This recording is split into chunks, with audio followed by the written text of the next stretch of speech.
Good afternoon, keto friends.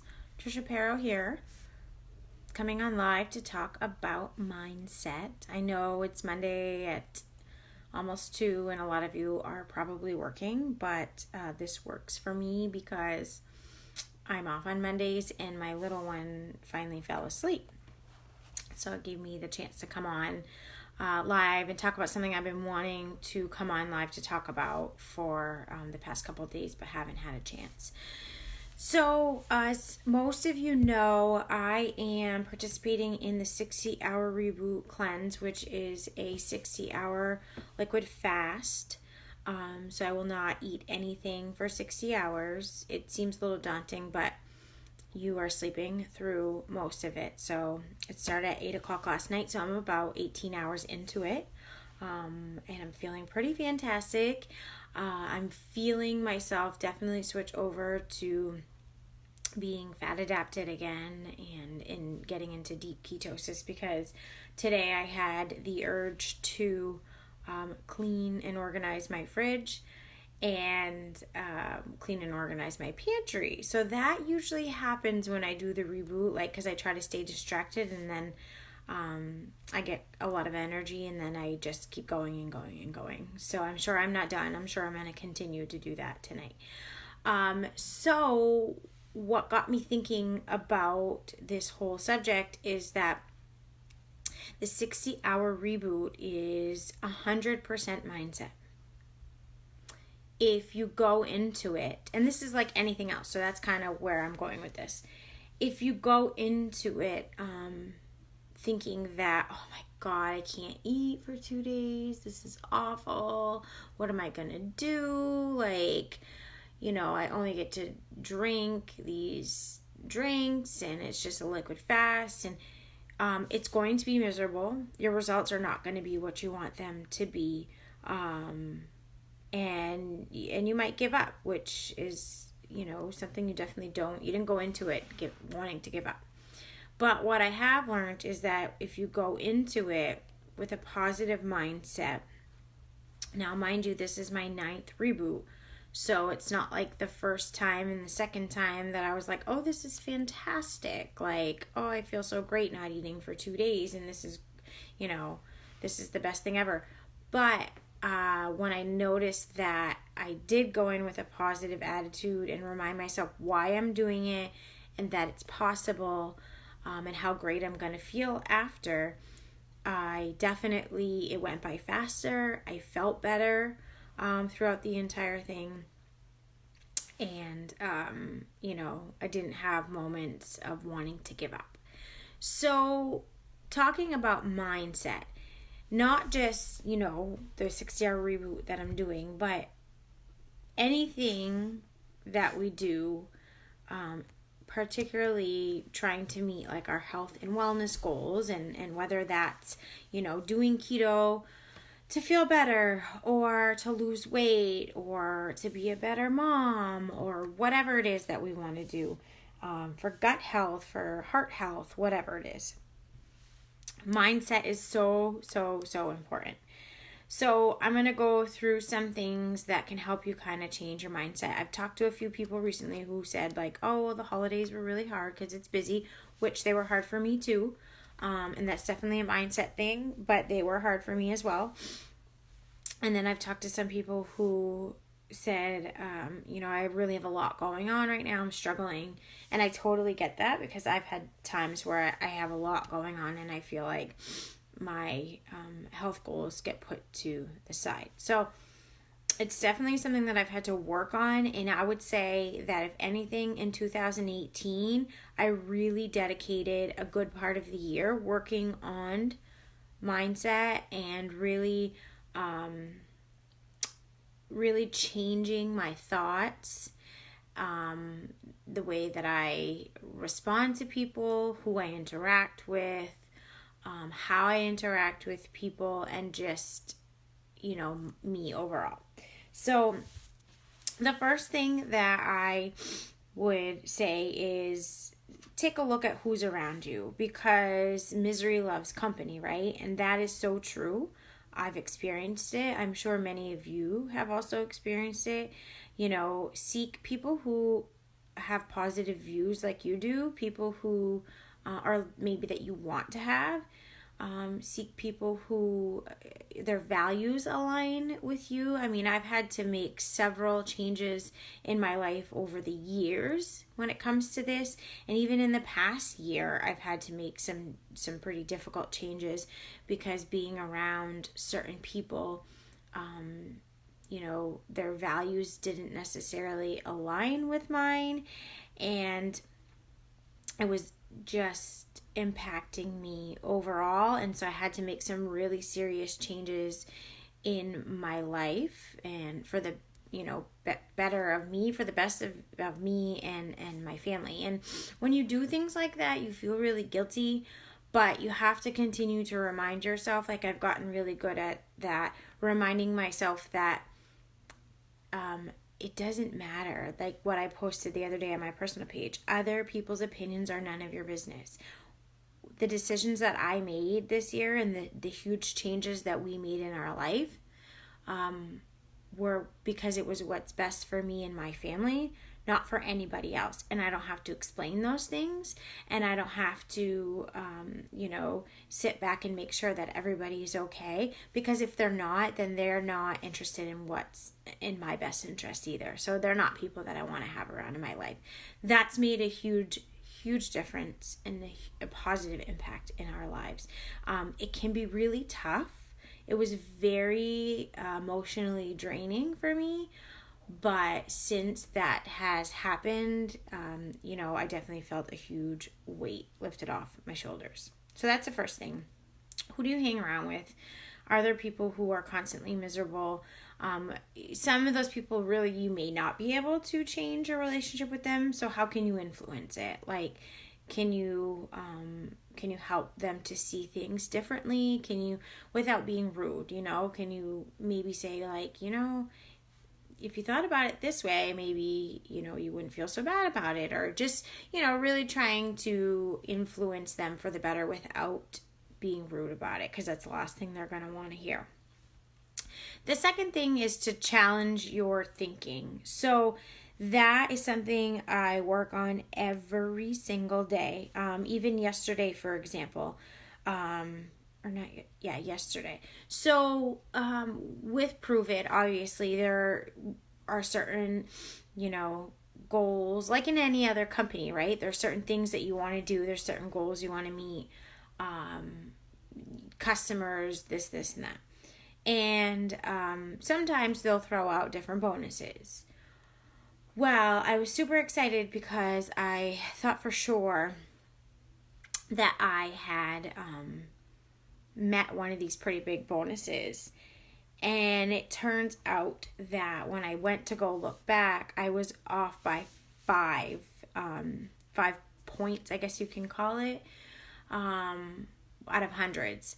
And at first I was like, are you kidding me? Like, that really got to me. And then I flipped my thoughts around and said, you know what? Who cares? Like, it wasn't meant to be. And next time I'll just work harder. Like, if I'm going to dwell on it, it's not going to get me that bonus. It's not going to get me what I want. So I really work hard on changing my thinking on things like that, things that don't go my way. Moving on, I work on that every single day. That's probably one of the most important things. The next thing is positive media. So whether that's social media or television, positive media. So another thing that I've done is there's that wonderful little unfollow button. And so for those people that I really can't unfriend, I have unfollowed a lot of people. I'm going to be honest too, like at the beginning of when I started doing keto and then joined Prove It and then started to really advocate for it.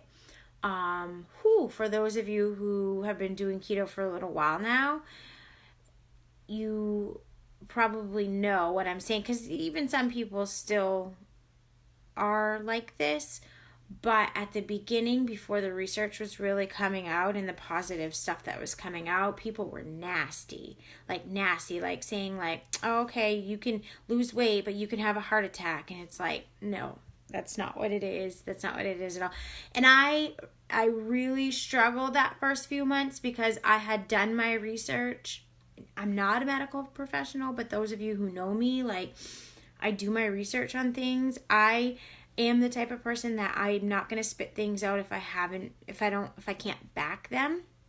I will just let something be. I'm not just going to, enter in some kind of conversation with somebody if I don't feel like I have the information to back it, which is exactly why I feel so confident about ketones and Prove It. So at the beginning, it was really, really hard. There was even some people on my Facebook page that would say things like, oh, people who are doing keto, can show their kids it's a quick fix, but I'm going to show my kids how to do it the right way. And that one really hurt too, because it was like, how am I not showing them the right way? Like, we've cut out sugar, we've cut out processed junk.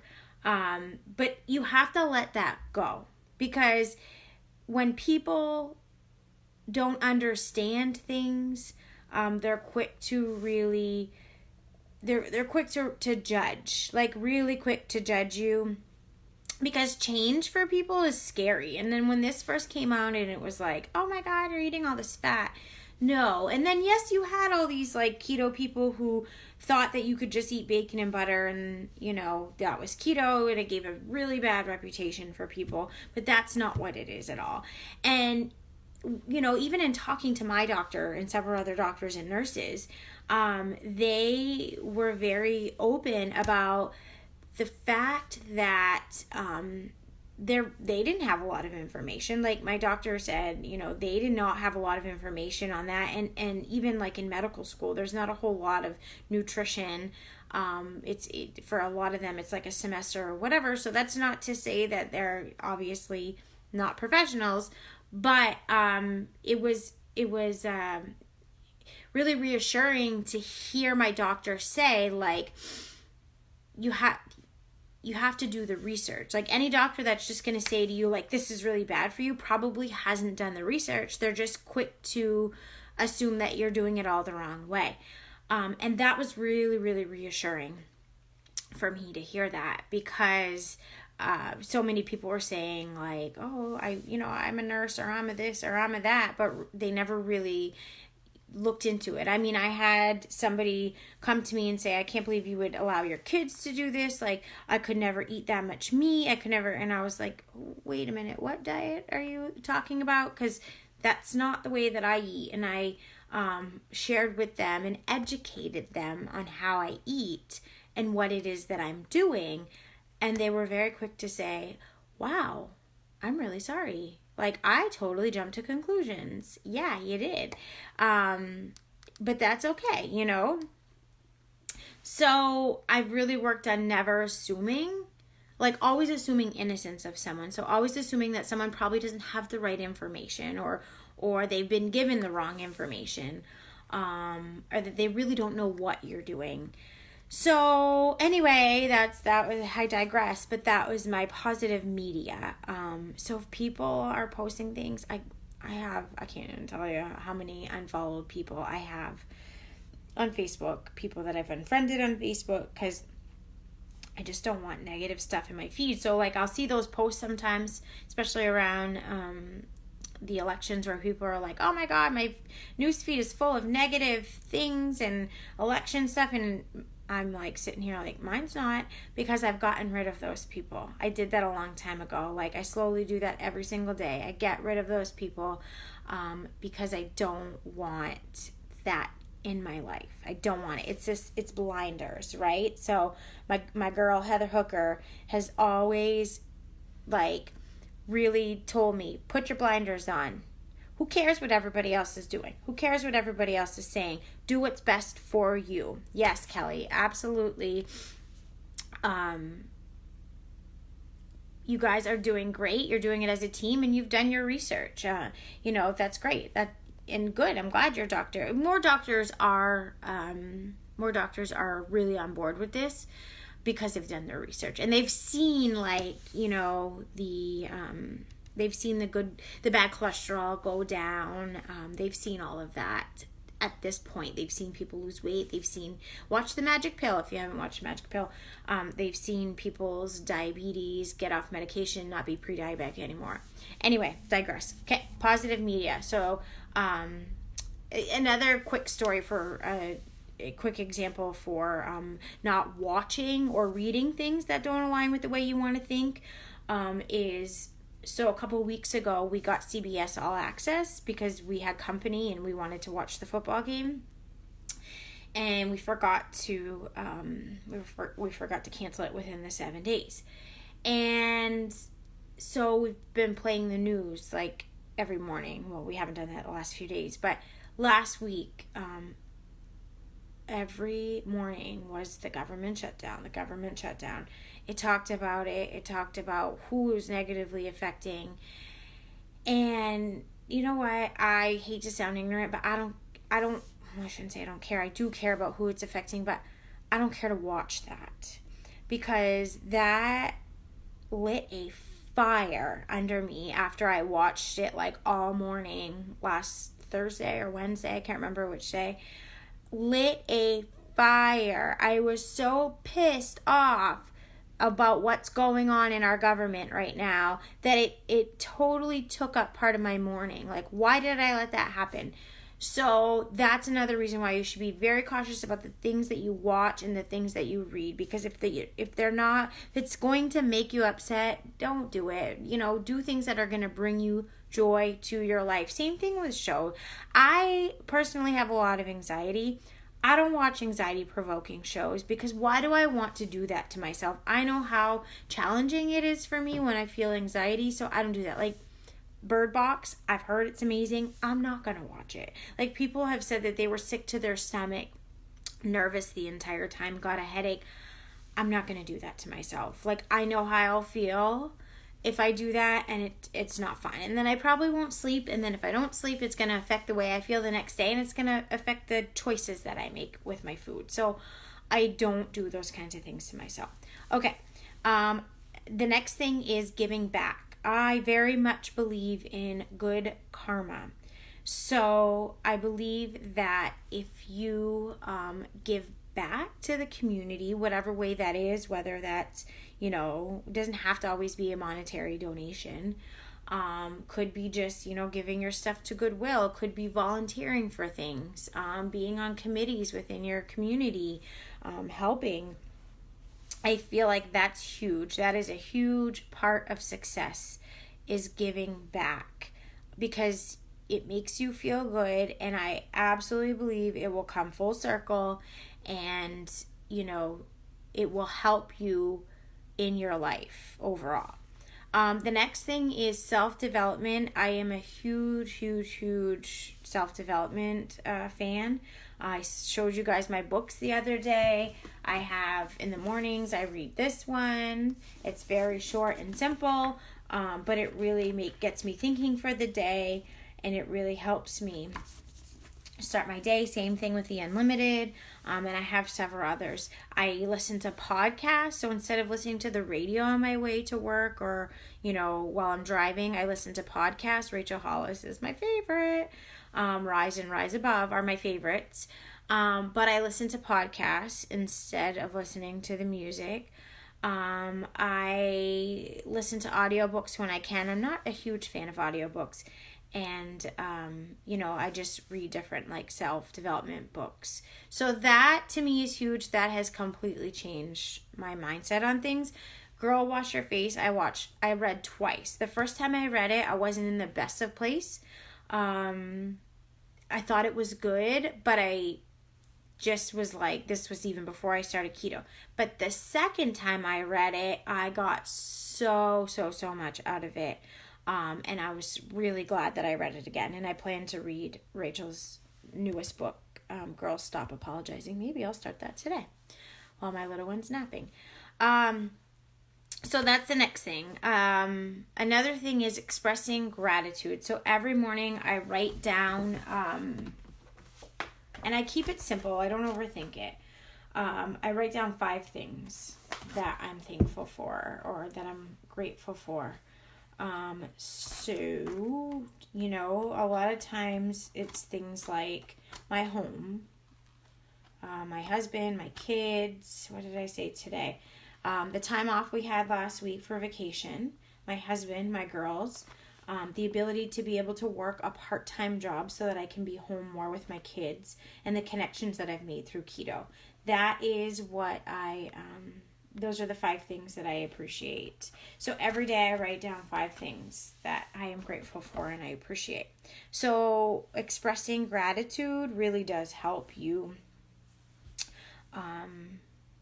Reminding you, it's best to do it in the morning, but it really does help remind you of the good things that you have going on in your life. I think I've been doing this for months now, and I think at the beginning of it, I put my home every day, because for those of you who know us know that we were finally able to buy our forever home. It's going to make a year Saturday, I think. Saturday. And I'm just really grateful for that we were able to do that. So just reminding yourself of what you're grateful for. And the last thing is morning mindset routine. I talked about this in an earlier video, but it kind of is everything put together, I guess you can say, because I do some self-development. I do in the morning, I ask myself what I'm grateful for, things like that. But just some kind of morning mindset routine, like giving yourself a little bit of time in the morning to get on the right track. I even have a wireless. I'm telling you, 2018 was like my year to be the best version of myself. I went all out.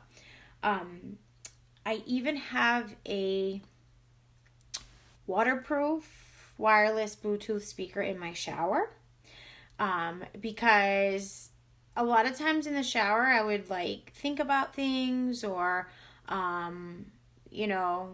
just kind of get off track or whatever. I mean, that's what else do we have to do in the shower. So I started doing positive affirmations. I don't do them consistently. I haven't done them in a little while, but I literally just connect my phone and I would just play positive affirmations, and I would just repeat those like over and over and over. Like, I'm going to have a good day. I'm going to be successful today. Like, I'm not going to have anxiety today. Like, things like that. And you just kind of say them over and over. So I hooked up one of those little waterproof speakers so that I could do that while I'm taking a shower. Or even I am a bath person. I love to take baths. I don't get to do it often, but even, sometimes that's what I'll do too.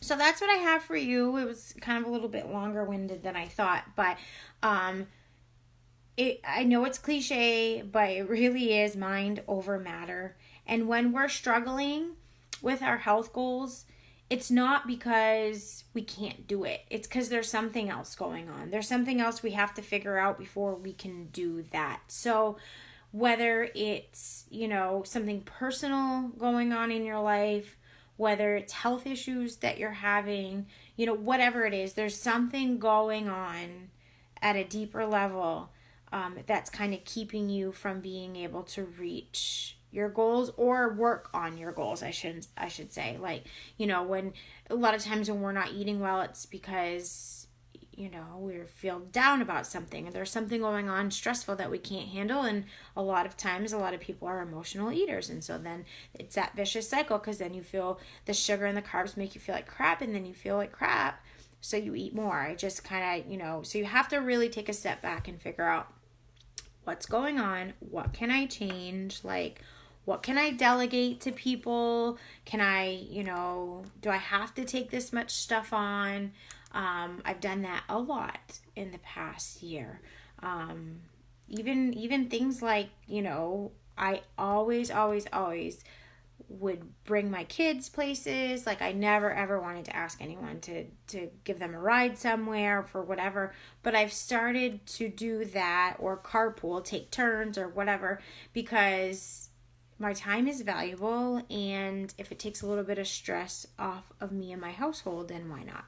So just little things like that. Take a step back and look at what can I do differently? What's getting in the way of my life that's not allowing me to be successful in following this food plan or reaching whatever goal I'm working at.